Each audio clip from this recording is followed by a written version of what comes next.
Si est-il une des questions qui revient régulièrement depuis l'envahissement de l'Ukraine par la Russie, et si Vladimir Poutine ne s'arrêtait pas au pays de Volodymyr Zelensky? Si est-il une crainte que de nombreux observateurs remettent régulièrement sur le tapis, tant le président russe paraît hors de contrôle. Et pour aller dans leur sens, ce dernier aurait déjà déclaré à l'ancien dirigeant ukrainien, Petro Poroshenko, qu'il était capable d'avoir des soldats dans 6 capitales européennes différentes en moins de 48 heures. Les pays mentionnés par Vladimir Poutine? L'Ukraine, évidemment, mais aussi la Pologne, la Lettonie, la Lituanie, l'Estonie et la Roumanie. Ces propos qui refont surface auraient été dits de la bouche de Vladimir Poutine en 2014. Si est-il le journal allemand Süddeutsche Zeitung qui l'a rapporté, après une longue interview de Petro Poroshenko.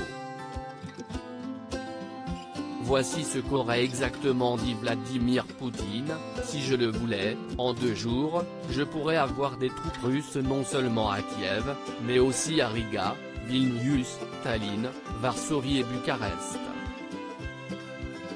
Vladimir Poutine: si je le voulais, je pourrais avoir des troupes russes dans les capitales de 6 pays européens. Cette menace avait logiquement directement fait réagir l'ancien chef de l'État ukrainien, qui avait déclaré au Congrès américain dans la foulée: si on ne les arrête pas maintenant, ils traverseront les frontières européennes et se répandront dans le monde entier.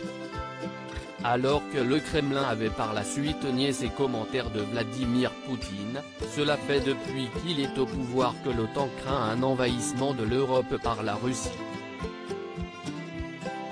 Et si est-il exactement ce qui est en train de se passer en Ukraine depuis désormais plus d'1 mois?